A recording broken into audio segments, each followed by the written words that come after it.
Assalamualaikum warahmatullahi wabarakatuh. Perkenalkan, nama saya Vivi Romawati dengan NIM 246151035 dari Prodi Tadis Bahasa Indonesia kelas 1B. Baik, di sini saya akan mempresentasikan atau mereview dua jurnal yang saya dapatkan. Yang pertama, saya akan mereview jurnal dengan judul Pengaruh Bahasa Gaul terhadap Penggunaan Bahasa Indonesia di kalangan Gen Z. Di dalam jurnal ini mengkaji tentang pengaruh penggunaan bahasa gaul terhadap penggunaan bahasa Indonesia di kalangan anak muda sekarang atau lebih tepatnya pada Gen Z.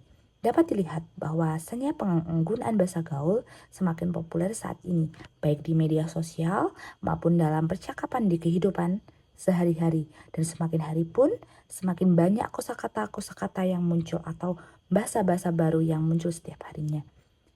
Bahasa memang memberikan kebebasan dalam berekspresi seseorang, namun hal ini juga memunculkan kekhawatiran terhadap kelestarian penggunaan bahasa Indonesia yang baik dan benar untuk kedepannya. Selanjutnya, hasil penelitian menunjukkan bahwa sebagian besar atau 48,9% Gen Z menggunakan bahasa gaul dalam percakapan sehari-harinya. Meskipun sebagian dari mereka menggunakan bahasa gaul itu hanya sesekali saja. Banyak responden di dalam jurnal ini merasa bahwa bahasa gaul dapat mempengaruhi kemampuan mereka dalam menggunakan bahasa Indonesia atau bahasa Indonesia yang formal, terutama mereka dalam memahami dokumen-dokumen formal pun merasa kesulitan. Selain itu, di dalam jurnal ini, mayoritas responden berpendapat bahwa bahasa gaul berdampak negatif pada identitas budaya Indonesia, dan mereka setuju bahwa pemerintah atau lembaga pendidikan perlu mengambil tindakan atau langkah untuk mengurangi penggunaannya di kalangan generasi muda pada saat ini. Di sisi lain, di dalam jurnal ini, banyak responden menganggap bahwa bahasa gaul penting untuk mengekspresikan diri, terutama di media sosial, di mana sekitar 74,3% generasi Z menggunakan bahasa gaul itu dalam bermedia sosial. Penggunaan bahasa gaul dapat memperkuat hubungan sosial, tetapi sebanyak 85,7% responden merasa bahwa bahasa gaul dapat menghambat komunikasi dengan orang yang lebih tua. Dan sebagian besar responden juga setuju bahwa orang tua perlu mengawasi penggunaan bahasa gaul yang digunakan pada anak-anaknya. Dan sebanyak 63,6% responden menyatakan bahwa mereka menggunakan bahasa gaul itu di sekolah atau dalam konteks pendidikan. Meskipun ada pandangan bahwa bahasa gaul digunakan untuk membedakan diri, sekitar 60% dari responden di dalam jurnal ini tidak yakin apakah bahasa formal itu perlu memperkuat penggunaan bahasa Indonesia yang benar. Namun juga sebagian besar percaya bahwa bahasa gaul akan terus berkembang di kalangan Gen Z untuk kedepannya. Yang kedua, yaitu saya akan mereview jurnal dengan judul Pengaruh Penggunaan Bahasa Gaul Terhadap Kemampuan Berbahasa Indonesia pada Generasi Z, yang dimana jurnal ini mengkaji mengenai permasalahan tingkat penggunaan bahasa gaul pada kalangan generasi Z dan penggunaan bahasa gaul yang mempengaruhi kemampuan generasi Z dalam berbahasa Indonesia.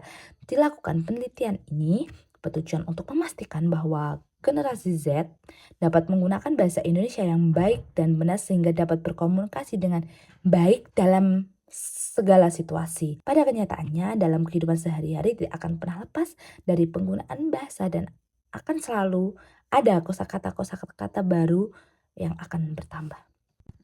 Kemudian di dalam jurnal ini hasil penelitian menunjukkan bahwa mayoritas responden atau sekitar 59,1%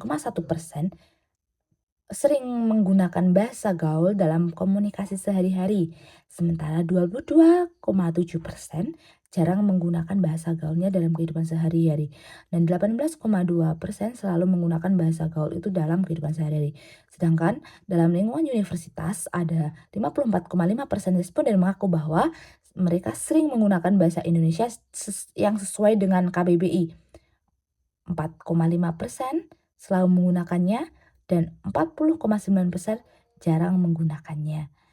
Hal ini menunjukkan bahwa generasi Z lebih cenderung menggunakan bahasa gaul dibandingkan menggunakan bahasa Indonesia yang baku atau menggunakan bahasa Indonesia yang baik dan benar. Bahasa gaul yang sering digunakan Gen Z biasanya menggunakan kosakata asing. Contohnya kata OTW atau on the way yang artinya sedang dalam perjalanan. Atau contoh lainnya adalah bestie atau best friend yang artinya teman dekat. Penggunaan bahasa gaul yang semakin umum dapat mempengaruhi kemampuan berbahasa Indonesia yang baik dan benar, terutama dalam kemampuan kaidah bahasa, kosakata, dan struktur kalimat. Untuk mengatasi hal ini, di dalam jurnal ini responden menyarankan ada beberapa langkah, yaitu seperti memperkuat pendidikan bahasa Indonesia yang baku, mengkampanyekan penggunaan bahasa baku di media sosial, dan meningkatkan kesadaran tentang pentingnya melestarikan bahasa Indonesia agar generasi muda tetap mengapresiasi dan menjaga kelestariannya. Nah, untuk persamaan dari kedua jurnal, yang pertama adalah topik penelitian, yang dimana kedua jurnal memfokuskan pada pengaruh penggunaan bahasa gaul terhadap kemampuan berbahasa Indonesia pada generasi Z. Yang dimana generasi Z itu merupakan sekelompok yang berusia muda yang sangat berpengaruh oleh media sosial dan teknologi. Dan di dalam jurnal ini, penelitian mengamati dampak dari penggunaan bahasa gaul tersebut. Yang kedua yaitu metode penggunaan data. Kedua jurnal menggunakan kuesioner sebagai salah satu metode pengumpulan data utama karena metode ini berupaya mengumpulkan data langsung dari responden, terutama yang mewakili generasi Z. Untuk yang ketiga, temuan umum yaitu kedua jurnal menyimpulkan bahwa penggunaan bahasa gaul berpotensi mengurangi kemampuan berbahasa Indonesia untuk kedepannya. Bahasa dapat menyebabkan penurunan dalam tata bahasa, kosakata, dan struktur kalimat dalam bahasa Indonesia yang baik dan benar. Selanjutnya adalah perbedaan dari kedua jurnal. Yang pertama yaitu penggunaan gambar data. Jurnal pertama menyajikan gambar data yang berupa grafik untuk menggambarkan hasil survei atau analisis yang dilakukan oleh peneliti dalam jurnal ini.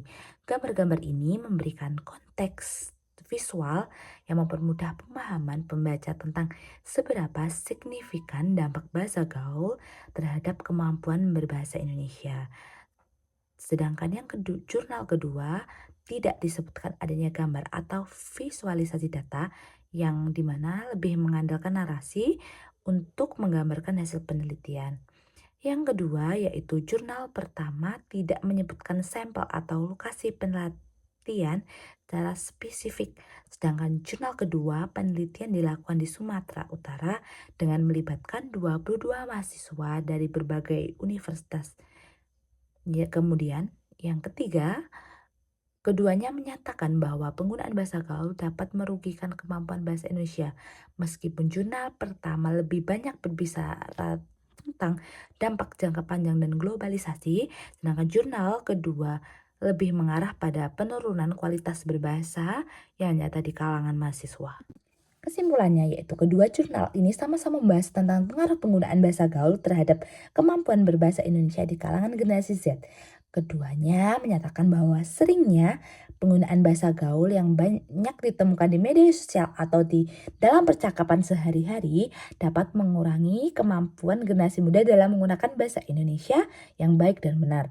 Hal ini berdampak pada penurunan pemahaman terhadap tata bahasa, kosakata, dan penulisan yang sesuai dengan kaidah bahasa Indonesia. Kemudian, kedua jurnal sepakat bahwa perlu adanya upaya untuk menyeimbangkan penggunaannya dengan pengajaran bahasa Indonesia yang sesuai dengan kaidah yang benar. Pendidikan dan kesadaran tentang pentingnya berbahasa Indonesia yang bagus sangat diperlukan untuk menjaga keberlanjutan dan identitas bahasa Indonesia agar tidak tergerus oleh pengaruh globalisasi dan perkembangan teknologi pada saat ini. Demikian presentasi yang dapat saya sampaikan. Ada kurang lebihnya mohon maaf. Wassalamualaikum warahmatullahi wabarakatuh.